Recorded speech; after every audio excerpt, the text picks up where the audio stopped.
Shalom, selamat pagi anak-anakku sekalian. Sebelum kita melaksanakan tugas kita pada pagi ini, mari kita akan merenungkan firman Tuhan.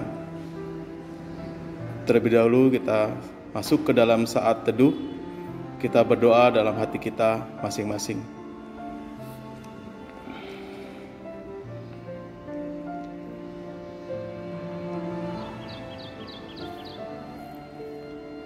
Amin.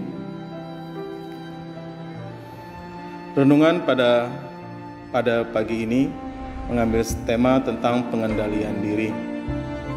Sebagai dasar, renungan kita pada pagi ini diambil dari kitab Amsal pasal yang ke-25 ayat ke-28 yang berbunyi, orang yang tak dapat mengendalikan diri adalah seperti kota yang roboh temboknya.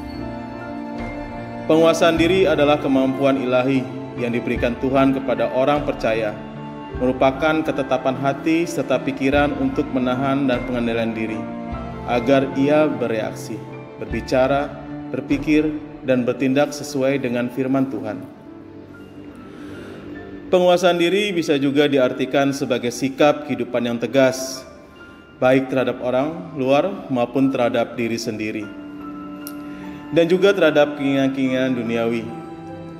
Ketika kita tahu sesuatu itu salah, kita harus tegas terhadap diri kita sendiri dan berkata, tidak. Jadi, ketika kita berbicara mengenai penguasaan ini, kita berbicara mengenai dua hal, yaitu berlatih dan berjuang.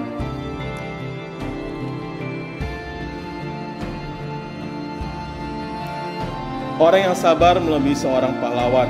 Orang yang menguasai dirinya melebihi orang yang merebut kota. Amsal pasal 16 ayat 32. Sebaliknya, orang yang tidak dapat mengendalikan diri seperti kota yang roboh temboknya. Kata tembok tidak hanya berbicara mengenai batasan suatu wilayah, namun juga bisa diartikan sebagai keamanan dan ketenangan. Ketika tembok tegak berdiri, tembok tersebut berfungsi untuk memberikan keamanan. Tapi jika tembok itu roboh, siapapun yang tinggal di dalam kota itu pasti tidak akan merasa aman dan tenang lagi. Kota yang roboh temboknya akan dengan mudah diporak-porandakan oleh musuh. Begitu juga seorang yang memiliki karunia yang luar biasa. Pelayanan atau karir yang diberkati Tuhan namun tidak dapat menguasai diri, maka iblis akan dengan mudah menyerang hidupnya berkali-kali. Kita harus bisa menguasai diri dalam hal apa? Yang pertama, emosi. Jika emosi seseorang tidak terkendali, akan menimbulkan pertengkaran. Si pemarah menimbulkan pertengkaran dan orang yang lekas gusar banyak pelanggarannya. Yang kedua, ucapan. Menguasai diri dalam hal adalah penting. Karena barang siapa tidak bersalah dalam perkataannya, ia adalah orang sempurna yang dapat juga mengendalikan seluruh tubuhnya. Hendaknya ucapan atau perkataan kita sesuai dengan firman Tuhan. Yang terakhir, yang ketiga, hawa nafsu. Ingat, nafsu yang tidak terkendali dapat berakhir dengan perbuatan dosa. Karena itu, matikanlah dalam dirimu segala sesuatu yang duniawi. Tanpa penguasaan diri, apapun kita kerjakan tidak akan berhasil. Amin. Mari kita berdoa.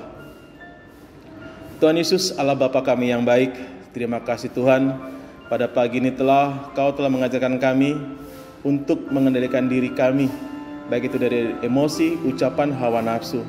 Kiranya Kau sertai terus kami ya Tuhan, dalam melakukan kegiatan aktivitas kami.